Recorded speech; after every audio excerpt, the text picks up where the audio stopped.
First top pick, Converge Technology Solutions. What do they do again, Bruce? Can you remind us?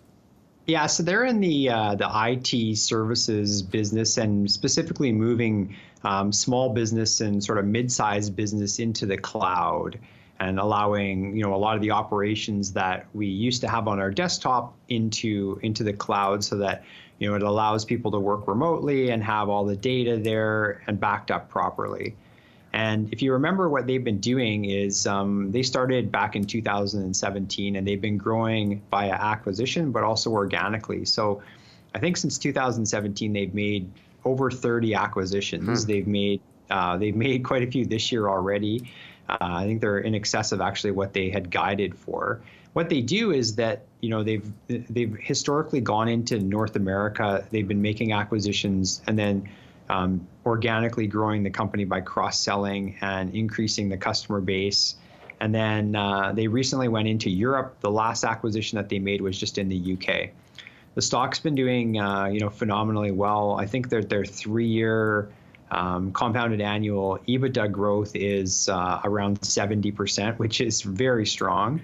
And their revenue growth is somewhere around 50% compounded over the last 3 years. And that's a function of acquisition and also organically. At the same time, it trades at a very reasonable multiple. It's trading at around 5.5 times next year's EBITDA, whereas most of their peers in the same sector trade at kind of 8.5 times, and some of the Canadian peers trade at around 10 times. So you're going to continue to see them make acquisition. That certainly is part of the program that they have there. They're going to continue to grow organically. They trade at a reasonable multiple, and they have earnings. So it's really interesting in this time where technology has been very frowned upon because of higher interest rates. They're actually delivering numbers that most people don't expect from technology. So it's one that we like here.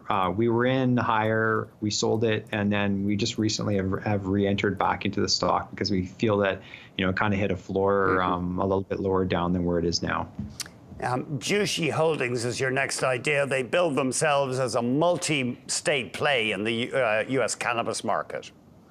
That's right. And the interesting thing about Jushi is the management team. So they have some pretty interesting characters that are operating this company. They have some big Wall Street finance expertise. They have some technology expertise, and they also have some cannabis expertise. You put all those three together, and what you have is you have a company where they're able to grow their revenue both organically and by acquisition. They're in 7 states right now, and we think that there's really a real legitimate opportunity here for the SAFE Act to get passed this year. And if it does, it'll mean amazing things to cannabis. If it doesn't, this company continues to execute, make acquisitions. They've been very specific about what they've done. They've gone into only specific markets and only specific markets where they pay the right price. There's been examples where they've made an offer on a company, the vendors didn't want to sell, and then they came back and actually sold to them at a lower price